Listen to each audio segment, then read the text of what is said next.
Many globe proponents either purposely, falsely, or ignorantly claim Alex Gleason's map is a globe projection unwrapped into a two-dimensional circle with the fantasy island Antarctica continent shorelines wrapped around it. Let's put that fallacy to rest right now. Alex Gleason was a vehement flat earther, and in his own words, his map was not a globe projection. It's a geocentric flat plane featuring a small and local sun. This is the 1893 book he wrote, Is the Bible from Heaven? Is the Earth a Globe? Completely destroying the heliocentric model using real science, which we'll get into in detail.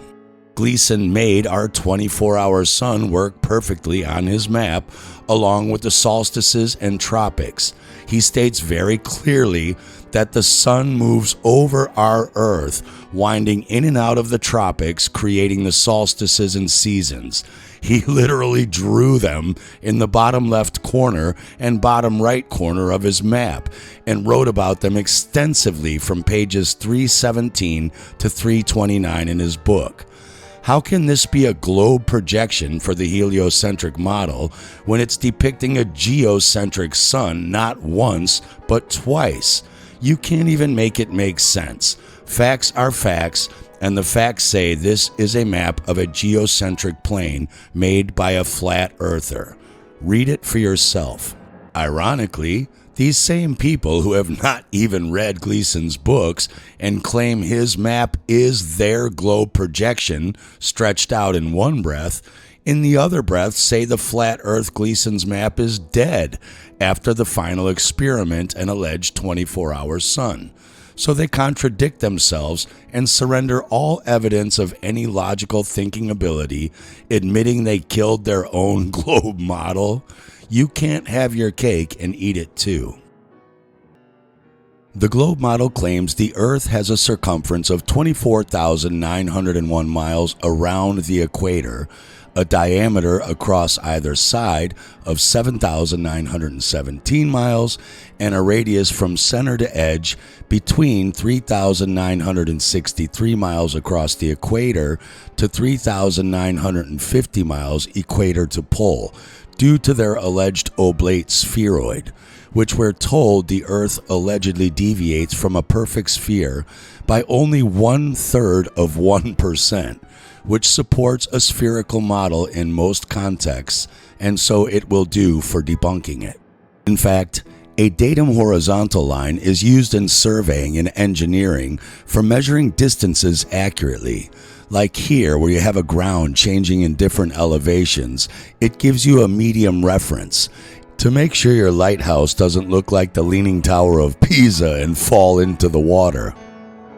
In the British House of Commons standing orders, i.e. the law, Order number 55 states that when building anything, plans have to show the surface of the ground marked on it, the intended level, and a datum horizontal line. That datum line shall be the same throughout the whole length of the work. And in the case of long projects like a waterway, cut, public carriage, road, a railway, a tram road, it has to be near one of the termini, the beginning or the end. In other words, it's against the law to assume a curved earth over long-distance engineering projects.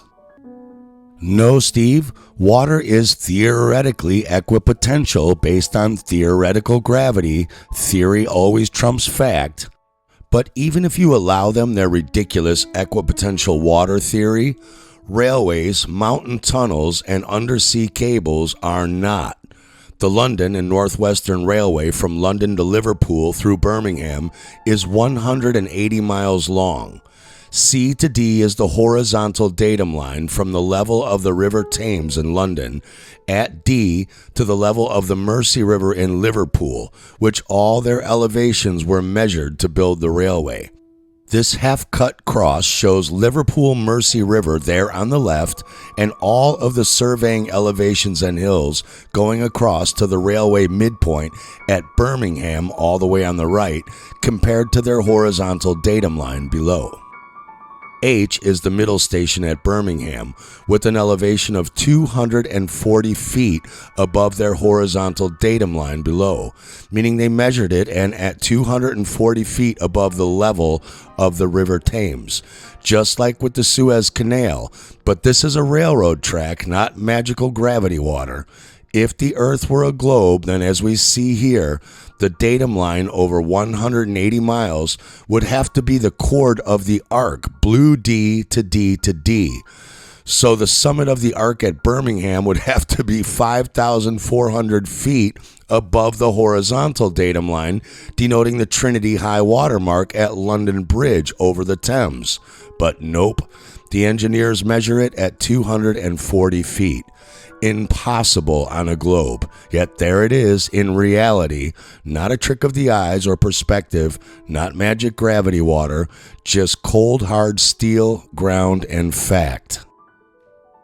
Then in 1869, the UK Admiralty Navy surveyed the ocean bottom from Valencia on the western coast of Ireland, the yellow B on the right, to Trinity Bay in Newfoundland, the light blue A on the left, and laid a transatlantic cable with a steamship. C to D is the green datum horizontal line.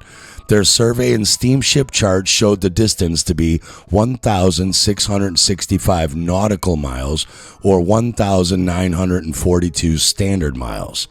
To figure out how much cable they needed, the greatest depth found was here in blue at 2,422 fathoms times 6 gives you 14,554 feet deep.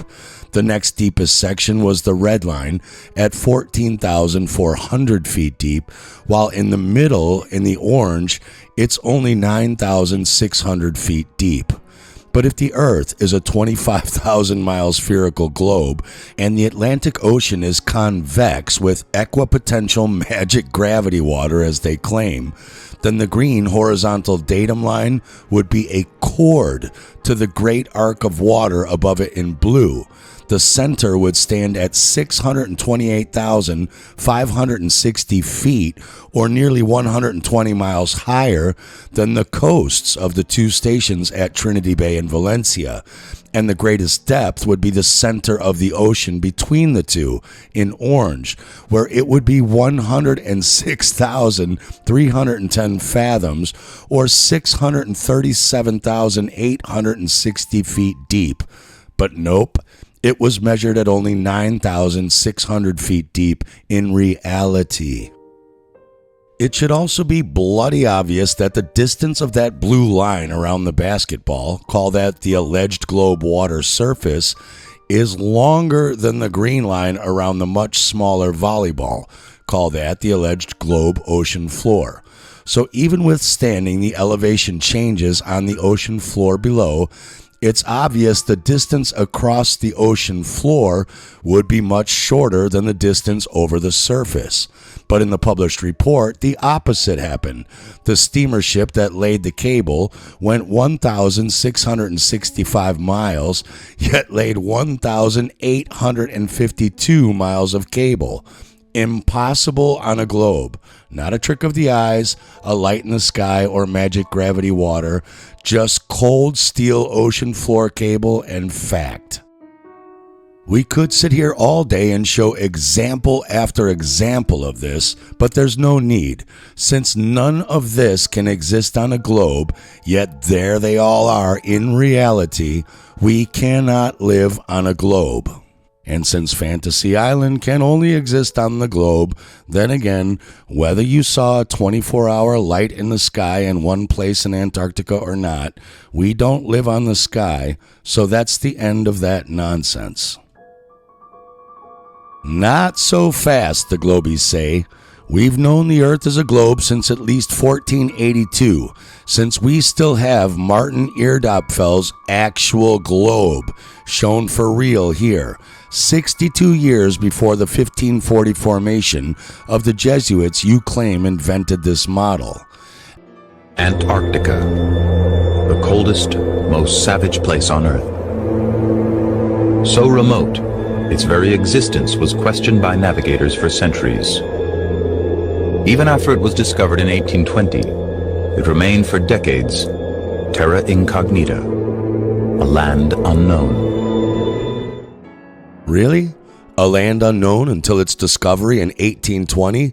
That's interesting because even on this fake 1482 globe, right under the Tropic of Capricorn, it says clearly Circulus Antarcticus, the Antarctic Circle.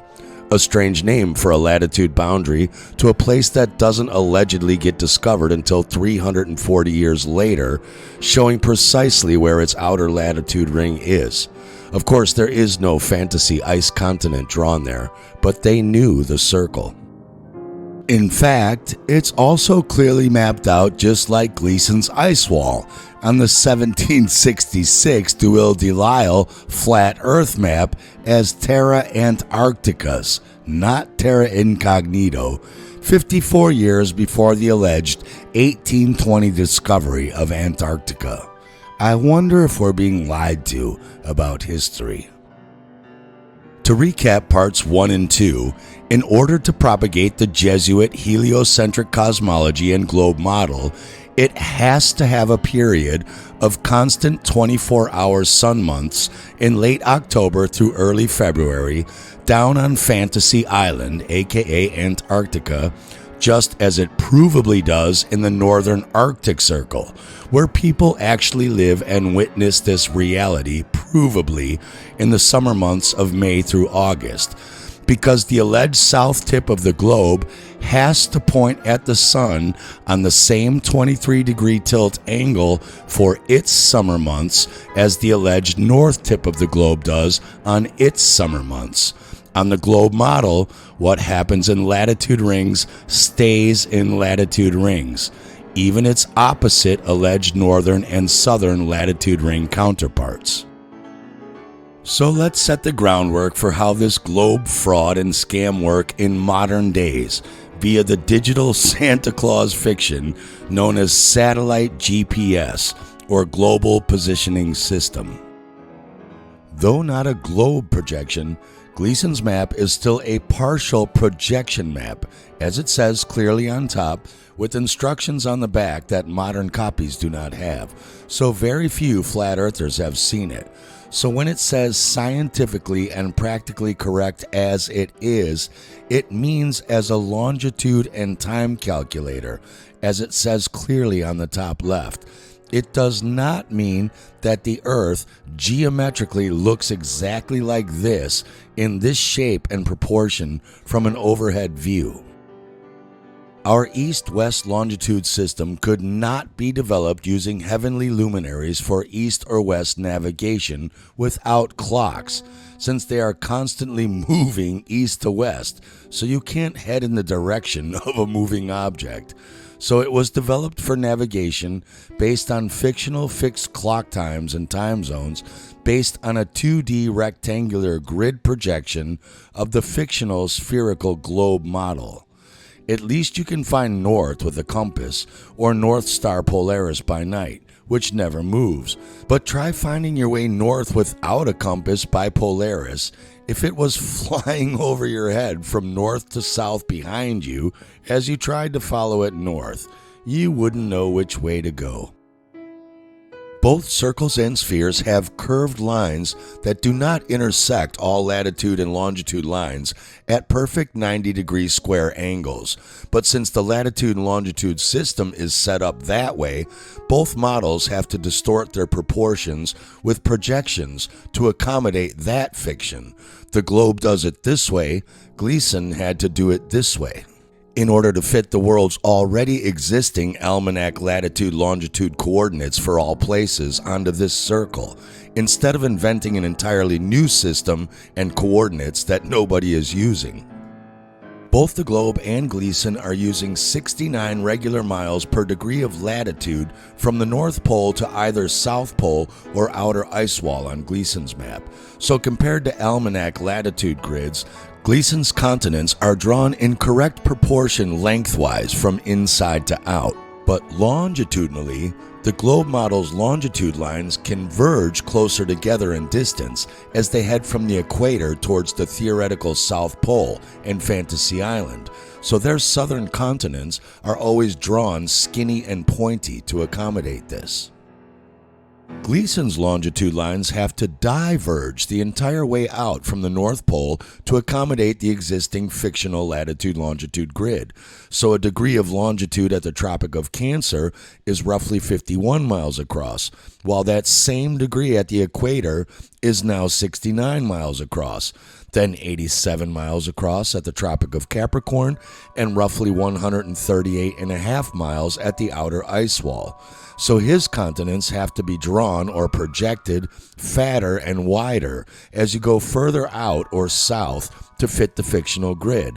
So they are not in proportion to their latitude like the globe. The truth of what the Earth actually looks like from overhead is probably somewhere in the middle of both models.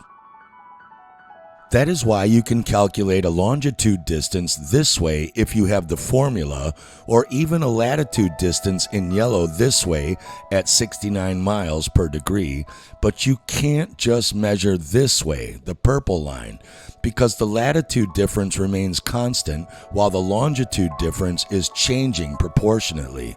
Without using advanced trigonometry calculations using comparative distance ratios to a fixed point like the North Pole. But whereas on the diverging Gleason map, one longitude degree on the Tropic of Capricorn is 87 miles wide, on the converging globe it has to be only 63 miles wide, which does not match actual reality. And that is where the digital magic of GPS and Google Earth comes into play. Those of us dinosaurs old enough remember David Copperfield using magic to make the Statue of Liberty disappear in real time on live TV. It seemed impossible. What we didn't know was that the entire audience floor and stage with fixed cameras was slowly rotating away from the statue while the curtain was up. So when the curtain was pulled down, the frame around the curtain was no longer facing the Statue of Liberty. That same sleight of hand magic today is now called GPS and Google Earth. And here's how they do it. Remember, you don't need to manipulate the north or inside. It already mirrors the globe fantasy with converging longitude lines into the north center. It's the south you have to manipulate. Back both long before and in the 1880s and 90s, latitude circles to determine north-south position of the equator were found using a combination of solar declination tables showing the sun's visual angle at noon above the horizon at various dates on the ecliptic as it goes between the tropics of Cancer to the equator to Capricorn and back, along with Mariner's astrolabes as shown on the left, backstaffs like the Davis quadrant on the right, octants on the left, and sextants on the right, in use up until modern GPS and Google Earth. However, longitude to determine east-west position was much more difficult, if not impossible, as seen here on this 1683 nautical chart by Montier, as it cannot be determined by astronomical observations in the sky like latitude can. It required centuries of study and invention to invent a fictional prime meridian line and then a way to coordinate clocks at different distant places using instruments like the chronometer, then the telegraph, and later radio to synchronize clocks.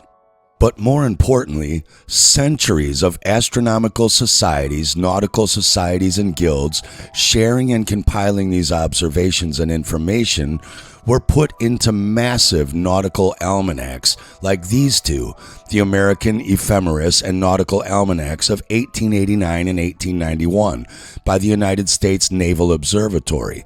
Over 850 pages that helped sailing vessels for centuries get to where they wanted to go at any time of the year, with most of the painstaking work already calculated for them. In 1889, all of these almanacs agreed that Hammerfest, Norway was located at 70 degrees 45 minutes north latitude, and sailors and trade ships were getting to and fro there just fine using these almanacs.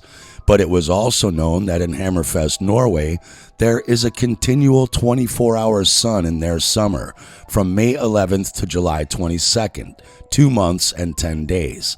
Today, that can still be seen, though once again, the almighty accurate globe software can't agree within 2 days if it starts May 12th or May 14th, or if it finishes July 30th or 31st.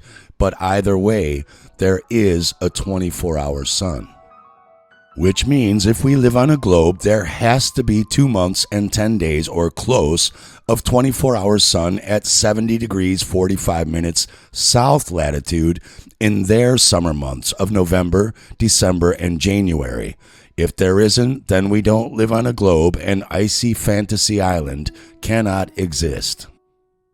So Gleason wrote to Professor J. Morrison of the Nautical Almanac Office, Bureau of Navigation, Navy Department in Washington, D.C., the guy in charge of these almanacs, to check if that 24-hour sun was happening at 70 degrees 45 minutes south latitude as well. Morrison replied, on December 21st and 22nd, there's summer solstice down there, at South Shetland, about 70 degrees south latitude, see any good map of the world. The sun rises 2 hours, 3 minutes, 30 seconds. The sun sets 9 hours, 56 minutes, 30 seconds. A total of 19 hours and 53 minutes as the longest continued day. That's 4 hours and 7 minutes of no sun, where its northern latitude twin counterpart Hammerfest, Norway, is having 24-hour sun on their June 21st summer solstice. Morrison continues, reverse the results for June 22nd at South Shetland's winter solstice, and we shall have for June 21st and 22nd, sun rises 9 hours, 56 minutes, 30 seconds, sun sets 2 hours, 3 minutes, 30 seconds, total 7 hours and 53 minutes as the shortest continued day. That's 7 hours and 53 minutes of visible sun in the sky that it shouldn't be having, since its northern twin latitude Hammerfest on their December 21st solstice is in the middle of several months of 24 hours of no sun in the sky at all, with the sun never climbing above 4 degrees below their horizon at their solar noon on their December 21st winter solstice. Morrison finishes by stating the above results are for the sun's upper limb, meaning the very top part of the sun that is first and last to be seen coming up over and setting over the horizon, or for the very first and last rays or sunlight, and are absolutely correct. These were obviously globe killers that nobody wanted to address, because if you were getting 4 hours and 7 minutes of no sun in the sky at 70 degrees south latitude in the dead of their summer solstice, there is no way in hell on a globe that all of these coastal bases even further north at 68 and 69 degrees south latitude could be claiming to have 2+ months of 24-hour sun, as was covered in parts 1 and 2. The globe model demands everything inside of that ring would be getting more and more days of alleged 24-hour sun. So if that ring has 4 hours of no sun at 70 degrees, none of those bases along the coast outside of that ring could possibly be having months of 24-hour sun. So it was GPS and later its digital fictional counterpart Google Earth to the rescue. Now, instead of the South Shetlands being at 70 degrees south latitude, as the good Professor Morrison assured us any good almanac or map of the world would confirm and are absolutely correct, Google Earth and GPS now claim the South Shetlands are actually at 62.5 degrees south latitude, not 70. Remember, 1 degree of latitude is 69 miles. So we are to believe the incredibly detailed almanacs at the time were mistaken by 517 miles?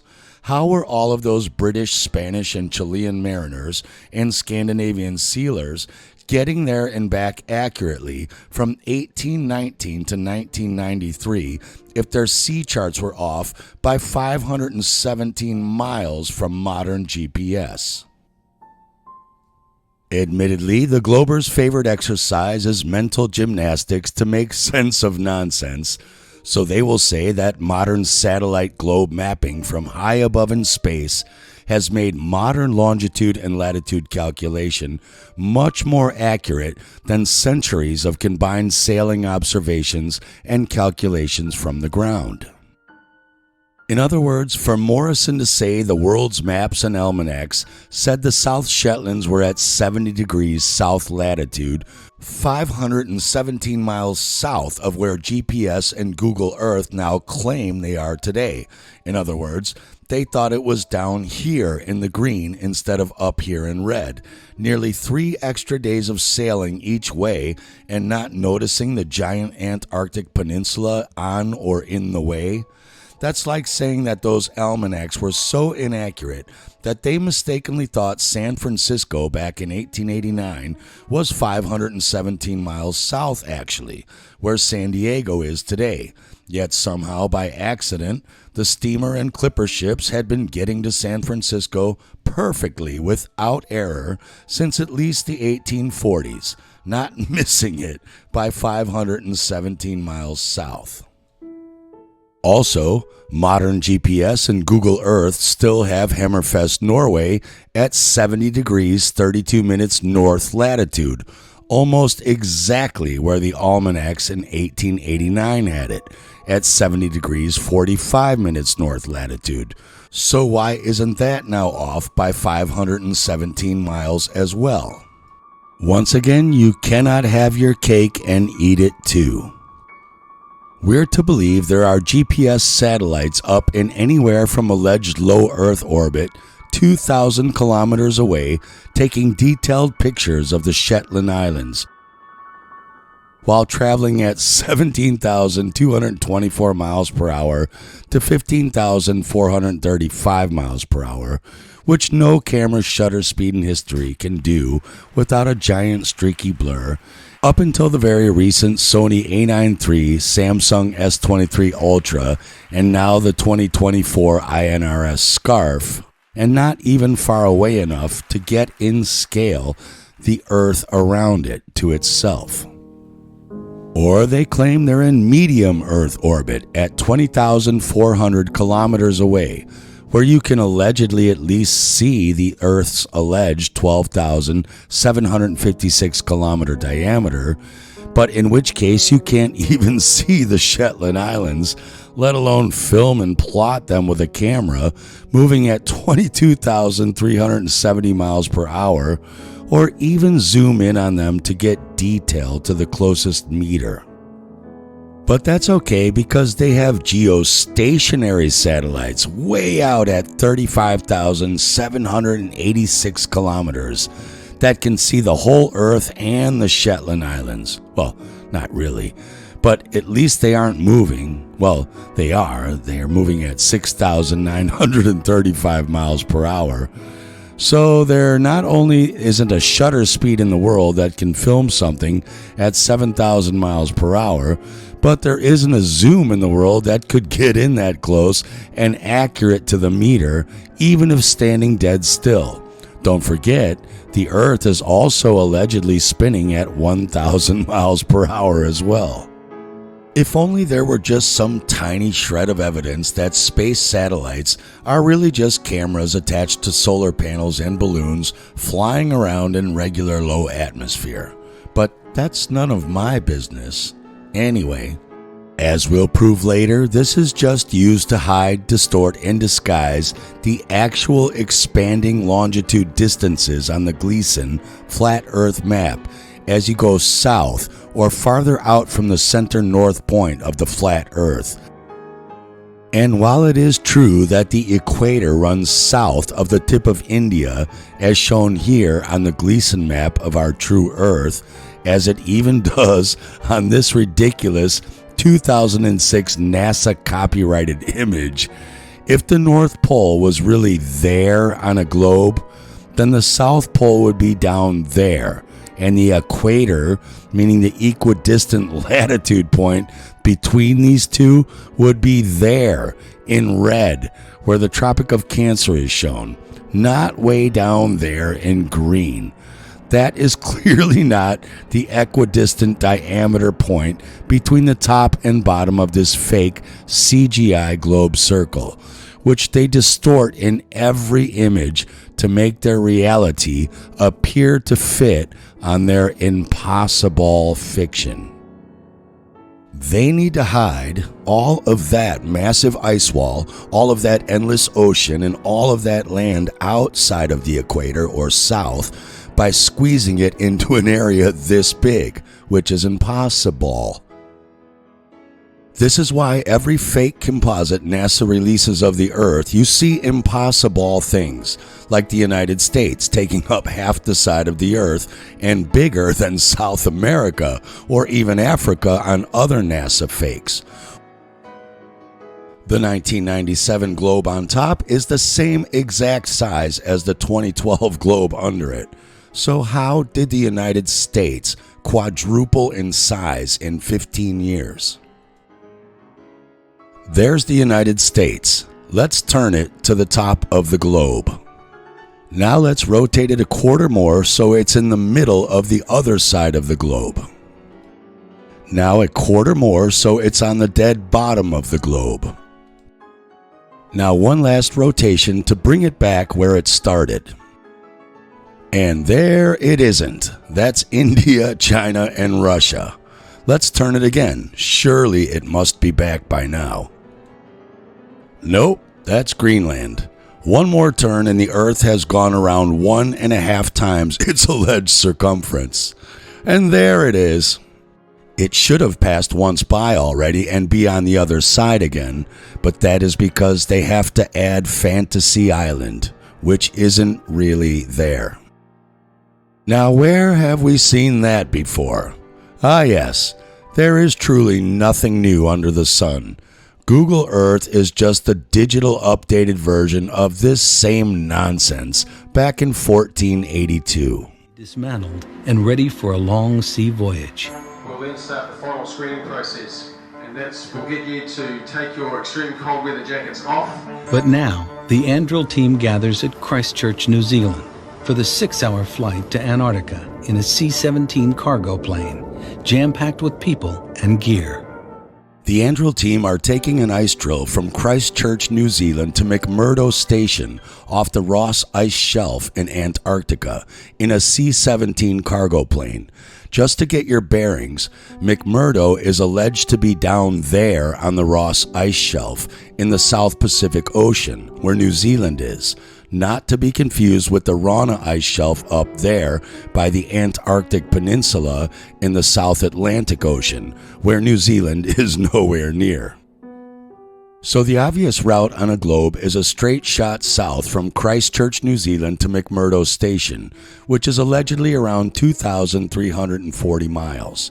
The C-17 claims an impressive fully loaded cruising speed of 450 knots or 518 miles per hour.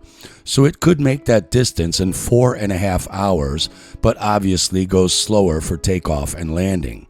The first question is, on a 6-hour trip, does it take an hour and a half, 45 minutes on each side, or 1/4 of the entire flight time to get up to and come back down from cruising speed for takeoff and landing?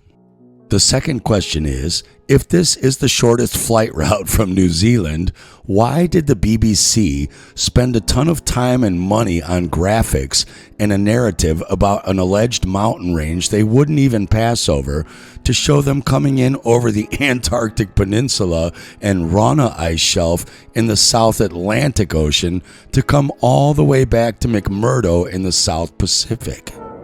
Their flight passes over the Trans-Antarctic Mountains. That's the Antarctic Peninsula, that's the Rana Ice Shelf, and that's the South Atlantic Ocean, which divide the continent into two regions, with colossal glaciers called ice sheets blanketing both. The giant East Antarctic ice sheet is 10 times the size of the West. It's frozen firmly to bedrock, high above the sea. and in some places, the ice towers almost 3 miles into the sky. Why would you even mention any of that if you were supposed to take the yellow route, not their claimed red route? In reality, they really did this. Follow the yellow brick road from Christchurch straight to McMurdo and the real location of the Ross Ice Shelf, as we'll get into with southern longitude impossibilities on the globe model. Some people call it Earth's freezer, but scientists call Antarctica the ice. Antarctica plays a fundamental role in the way the Earth functions. For polar researchers, Antarctica is a giant laboratory more than 1.5 times the size of the United States, and home to 90% of all the ice in the world. I would definitely agree on the Gleason map that the ice wall is at least 90% of all the ice in the world and plays a fundamental role in the way the Earth functions by holding in and containing the waters of the realm. But that ice wall is clearly a hell of a lot more than just 1.5 times the size of that tiny little United States. When we use the tool to trace out anywhere in the world on Google Earth, like the United States seen in yellow around it, we can get a rough perimeter and area, like here, showing the United States to have a perimeter of roughly 9,361 miles and an area inside of that about 3.1 million square miles. And yet, funny enough, the only place on all of Google Earth you aren't allowed to do that is, surprise, surprise, Fantasy Island, Antarctica. It suddenly draws in this fictional circle, both outside of the alleged coastal area you traced in detail, and even way inside where you traced, and gives you a perimeter of 11,550 miles, much less than the alleged 1.5 times the United States, 9,361 miles, short by 2,500 miles, and gives you an area of 5 million square miles, which is 350,000 square miles more than it should be, not less. But how does that work? And they won't tell you if that's the fake circle they drew or the outline you did, as they leave it up to you and don't clarify. Clearly a deception, because as we've already shown multiple times, this fantasy island cannot and does not exist. And the fact that it clearly has a lie purposely programmed into Google Earth software means you cannot trust it does not have the same deception programmed into tracing southern hemisphere continents to hide their actual size as well, as we'll get into. Even their cover story of how it was theoretically created is ridiculous. Their cool story goes, the Earth's polar regions are cold because their positions at the top and bottom of the planet do not allow them to receive direct light from the sun, even though it is allegedly 93 million miles away and allegedly lights up the entire planets all the way out to Pluto, allegedly 3.7 billion miles farther away from Earth. But since the Earth's alleged axis is tilted at 23.5 degrees, the incoming solar radiation that warms the planet strikes them obliquely rather than vertically. As a result, the poles receive only 40% as much incident radiation as equatorial regions. The rest of that incident radiation goes out to Pluto instead. To us, it might seem almost a stage awaiting actors. But the human drama came slowly to the icy continent. Antarctica's interior was not reached until the 20th century. Why did it take so long for curious and expansionist peoples to lay claim to this wilderness? The seeds of Antarctica's inaccessibility were sown millions of years ago. Yet there's your alleged globe, 60 degrees south latitude Antarctic circle in red, millions of years ago, in scale and proportion, supposed to be frozen due to the alleged 23.5 degree tilt of the Earth blocking 60% of its incident solar radiation. Yet 1/4 of this supercontinent, the entire rest of the Earth as we know it, in that red circle, was magically lush and green? When the supercontinent, Gondwanaland, drifted apart to form the continents that we recognize today. Now you can see it more clearly, that white ring there. The last fragmental piece to break apart was Australia and Antarctica, which broke apart and created the Great Southern Ocean, which encircles Antarctica today. Then why is it lit up like Florida and not already frozen if it was already down there in that 60% deficient solar radiation zone before it allegedly broke apart? Once Antarctica was surrounded completely by ocean, it cut itself off from the rest of the Earth's weather patterns, and as Antarctica drifted over the South Pole, it became cold and could not receive warmer weather from up north. And so this is really the reason how Antarctica went into the deep freeze about 40 million years ago. This piece off here and put it over here. And now you see the United States is no longer in the middle of the map. Right.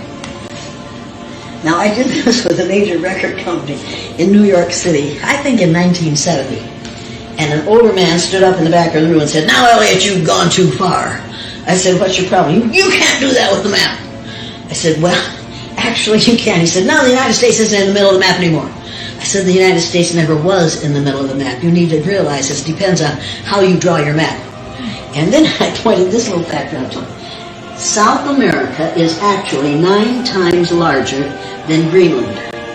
You mean just like the Gleason map here? Even though it doesn't really look like it. No, it is! South America is actually 9 times larger than Greenland. It's crazy. Now, according to your social studies teachers, what is the equator? Halfway between the North Pole and the South Pole on this map would be right about here. Right. And that means that Iowa has a semi-tropical climate. Yeah. Well, you've been in Minnesota in the wintertime. I've been in Iowa too. It's definitely You know that it doesn't have a tropical climate. So you have to then introduce a real version of the map of the world. That's what this is doing. That's very good. The Peters projection map. The sizes on this map are right. The shapes are distorted. Yeah. Look at Greenland on this map. Right there. See it? Yeah, it's really tiny. See how small that is? Right. Look at it on the Mercator projection. So why do they do that? I don't understand. Why? Because the Pope commissioned Mercator to make a map that shows the spread of Christianity. So all the countries in which there are predominantly white people are larger than those in the southern part of the world, halfway between the North Pole and South. The world map. And this is wrong. What if I told you that from here to here, it's 6,400 kilometers, but from here to here, which only looks like half the size, is 7,200. The continent of Africa has been shown smaller than it actually is. What if I told you that Greenland was only this size? Or Russia was this size? And US and Canada were not small. You know what? This is the real map. Look at Sweden, Finland, and Norway. They're much smaller now. But Greenland is tiny. I received a comment from a sub in regard to their trip on the Trans-Australian Railway from Kalgoorlie to Port Augusta across the Newell Arbor Desert. The company itself claims it to be only 650 miles across. Mapping it on Google Earth claims 1,044 miles. Wikipedia says 1,050 miles, and Google itself says 967 miles straight shot across the water, or 1,162 miles driving the Route 1. How does the company think their railroad is 400 miles shorter than everyone else says it is? On Gleason's map, that distance would be 1,520 miles across. That's 358 miles more than Google and 469 miles more than Wikipedia. Why can't anyone agree who is correct, and how could they hide this if Gleason is correct? As they wrote, I took the train across Australia's Nullarbor Desert and had a sleeper car, which I thought was strange as the desert is not that wide, at least allegedly on the globe with converging longitude lines in the south. When it got dark, the train went faster, so much that I couldn't sleep, so it was loud and bumpy and swaying. I became scared and the conductor said the train always speeds up at night. I believe they hide the stretched desert, making the Gleason map showing correct. I have talked to people crossing the Nullarbor Desert by car, and they said it took too long. Planes crossing the width of Australia might not be showing passengers their true speed. Whenever we drove in Western Australia, it took too long and we speeded. I believe their road signs are manipulated to not show their proper distances. This is obviously just hearsay and opinion, but Gleason ran into the same thing provably and factually with actual sea charts and navigation logs from a dozen steamship captains and navigators in the late 1800s, working the steamer ship routes between Cape Town on the southern tip of Africa on the right and Buenos Aires, Argentina, as well as Cape Horn, Chile on the southern tip of South America, as we'll examine shortly in detail. When we just compare South Sea steamers built in Europe by the same class of builders and building companies as their Northern Sea steamer counterparts, and keep in mind, as far as danger or contingencies are concerned, in making these voyages in an equal time, the one preferred to the other, the South Atlantic Sea has the advantage over the North Atlantic, as shown on navigators' charts in terms of currents, rocks, shoals, islands, wind swells, etc. So here we'll compare the North Atlantic steamer route between New York and Southampton, England, the blue arrow, to the same ships making the more favored South Atlantic routes between the Cape of Good Hope in Cape Town, South Africa, to Buenos Aires, Argentina, shown in orange, and also between there and Cape Horn in Chile, shown in yellow. Keep in mind, sea charts are done in nautical miles, which are larger, or 1.150779 times the size of a regular mile.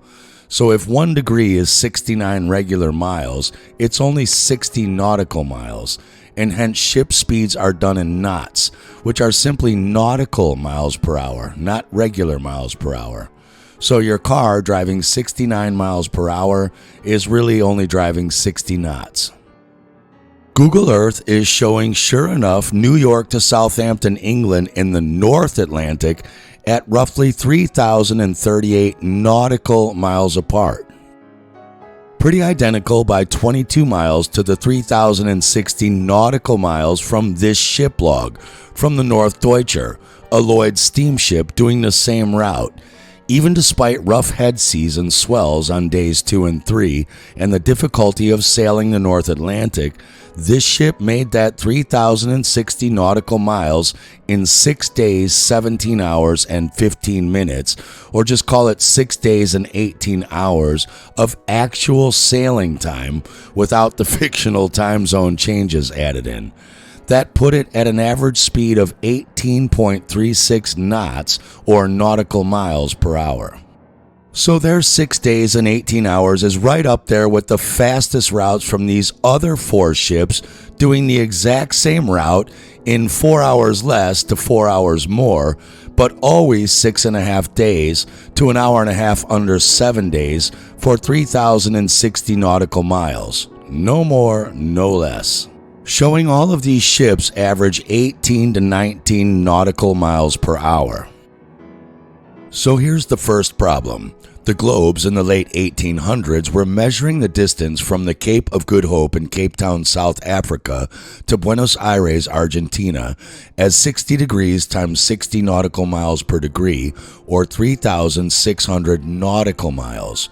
Google Earth is now measuring that distance as 3,707 nautical miles, 100 nautical miles longer than the old globes used to claim, or 5.5 hours longer of needed sailing time at 18 nautical miles per hour to get there. And those old globes were putting the Cape of Good Hope to Cape Horn, Chile, at 3,420 nautical miles, while Google Earth now claims 3,601 nautical miles, 160 nautical miles more, or nearly 9 more hours of sailing time at 18 knots. But you say, yeah, well, GPS is more accurate than primitive globes. Duh.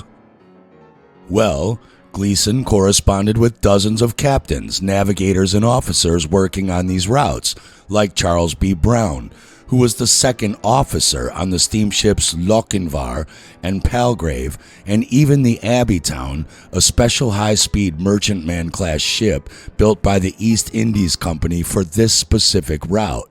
Like the others, Brown provided his certificate license, discharge certificates, and validation letters from his captains. He also worked on the steamship Compta, which did these routes as well. And Brown submitted the charts he used on the steamships Lochinvar, Abbeytown, Compta, and the Palgrave, and is very clear the distances we are about to discuss are in all cases worked to nautical miles, not regular miles. Problem number 1. His charts from Cape Town to Buenos Aires, from multiple ships and years of running the route, show the distance between these two at 4,560 nautical miles. But Google Earth and GPS claim it is only 3,707 nautical miles. You can see the little NM there when you double check. That's 853 nautical miles less than the Admiralty charts and Mercator sailing charts they use to get there like clockwork in reality. And the globes of his day were worse. They claim the distance was only 3,600 nautical miles, 960 nautical miles less in globe theory than actually sailing reality and experience. If the globe were reality, that would mean all of Brown's ships and years of sailing this route would have actually started on the east coast of Africa, sailed over land somehow, sailed across the ocean, and then sailed over land again on the other side, landing halfway in the middle of South America. Even worse, in blue, Brown's best time record between the two that he knew of on all of the ships that he sailed was the steamship Lochinvar under Captain Shelley, which made that trip in 13 days, 13 hours, and 45 minutes, or we'll just call it 13 days and 14 hours. 13 days times 24 hours per day is 312 hours, plus the extra 14 hours more is 326 hours total sailing time. Can you see the problem here? That's the speed record, the fastest he knew of, for what Google Earth alleges to be only 3,707 nautical miles across, and the old globes allege only 3,600 nautical miles. Divided by the 326 hours total sailing time means the fastest ship was only averaging 11 to 11.3 nautical miles per hour, even though the South Seas are faster to sail in.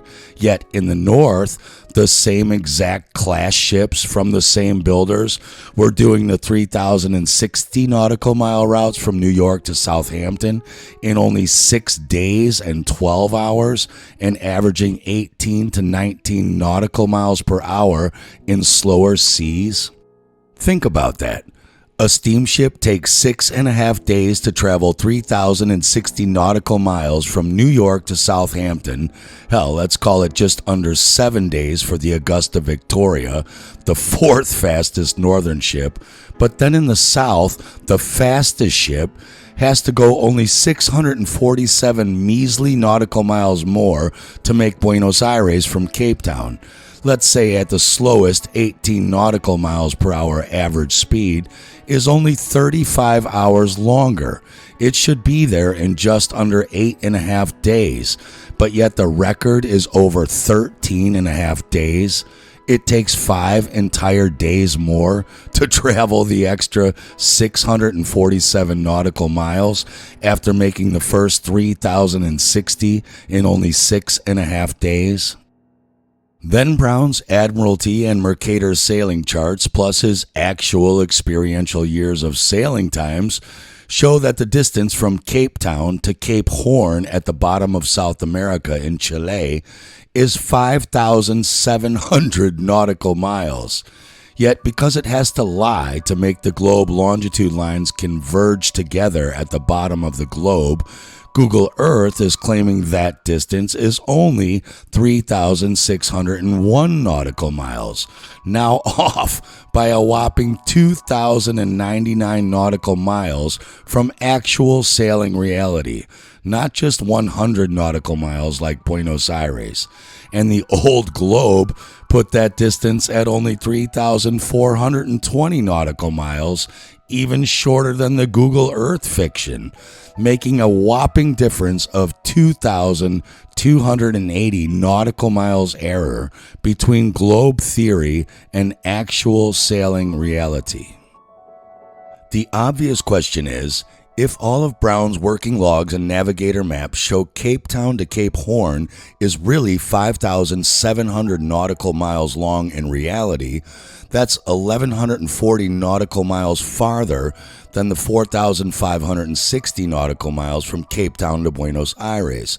So how is it the steamship Abbeytown under Captain Tullis made the 1,140 nautical mile longer record trip to Cape Horn in just 13 days and 23 hours, just half a day more than the Lochinvar made Buenos Aires over a much shorter distance? And the answer is the Abbeytown was a much faster steamship than the Lochinvar, built specially by the East India government for this special trip only. It was the fastest innovative trade ship of its kind at that day in the South, so it's like asking how a Nazi Messerschmitt jet was faster than the dominant British Spitfire propeller fighter in World War II. But the real question we have to ask is, if Google Earth says Cape Town to Cape Horn is only 3,601 nautical miles across, only 541 nautical miles farther than it claims New York to Southampton, then how is it the fastest frickin' steamship in the South, the Abbeytown, still took 13 days and 23 hours, let's call it 14 days, in the better, faster southern seas, to go only 541 nautical miles farther than the steamships in the north were doing, 541 nautical miles less, in only 6.5 to 7 days at their fastest? How can it take a ship 6.5 to 7 days to go this far and then take 7 to 7.5 days more to go just this much farther? Obviously, it can't on a globe with converging longitude lines as you go south. But if you live here, you can see 5 zones of longitude in the north inside the equator from New York to Southampton is exponentially shorter than 5 zones of diverging longitude as you get further south or away from the center and towards the ice wall, which explains why it takes twice as long in reality than the globe fantasy claims that distance really is out there. Even more damning, because of converging longitude, the old globes in yellow said Cape Town to Cape Horn was 160 miles shorter than Cape Town to Buenos Aires. Brown himself said, "Furthermore, I am very much surprised to learn from you that Cape Horn is 200 nautical miles nearer Cape Town than Buenos Aires. I don't take points when working these questions, but degrees of latitude and longitude." Rightly so, as his own actual sailing experience in green put Cape Horn at 1,140 nautical miles further than Buenos Aires, not 160 nautical miles shorter. Brown said, and if the following latitudes and longitudes are wrong, then the Admiralty charts in my possession are wrong, and then gave those Admiralty chart coordinates for all 3 locations, which we will check against Google Earth to bust them lying.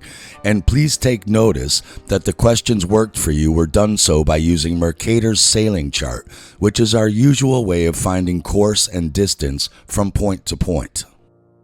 So going to Brown's Admiralty chart coordinates for Cape Town, 3424 south, 1832 east, without having seconds to get it exact, Google Earth plots it roughly there, a little off but close enough for horseshoes, still the Cape of Good Hope. Then Buenos Aires at 3430 south, 5800 west, puts it there. Again, close enough for navigation, not off by hundreds or thousands of nautical miles and 7 extra days of sailing. And lastly, Cape Horn at 5559 south, 6712 west, and that one is even a dead bullseye ringer. So there was clearly nothing wrong with Brown's Admiralty charts. If you are claiming Google Earth is correct and more accurate, and they pretty much match exactly. So how can Brown's charts have the same exact coordinates as Google Earth, but then Brown's Admiralty charts, Mercator map, and real-life experience work out Cape Town to Buenos Aires at 4,560 nautical miles, and Google Earth claims the same 2 exact coordinates are only 3,707. That's 853 nautical miles less than that.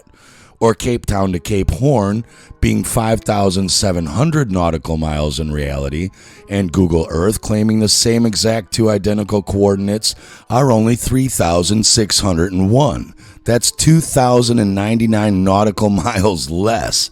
They should all match each other very closely, but they don't.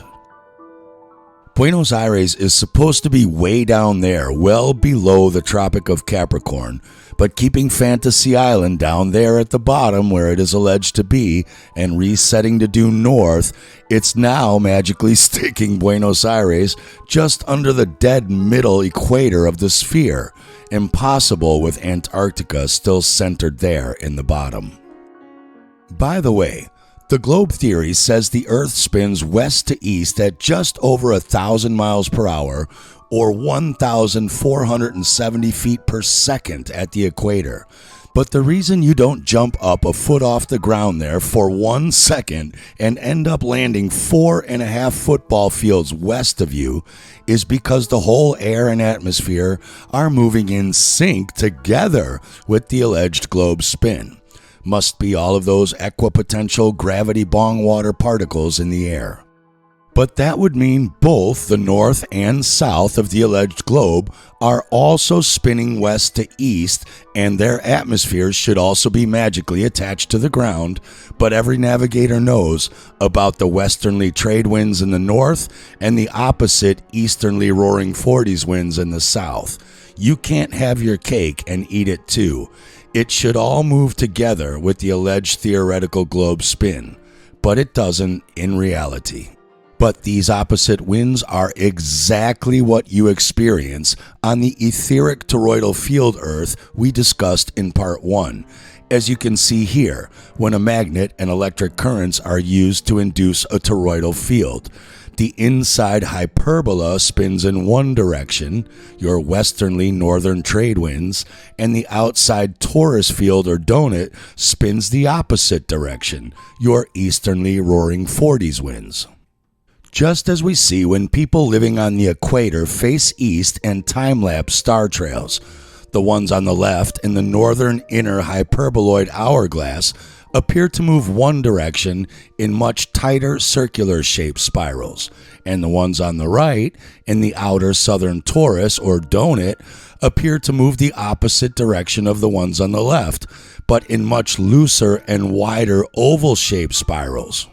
But the fixed stars travel overhead at night from east to west across the ecliptic. So on a globe, which claims the west to east spinning of the globe is what is making the fixed, faraway, unmoving stars appear to go overhead from east to west at night as you spin towards them, then if you are living on the equator facing east, all of these stars from there should look like this, going straight over you and behind you as you spin towards and under them. But as always, that's not what happens in reality.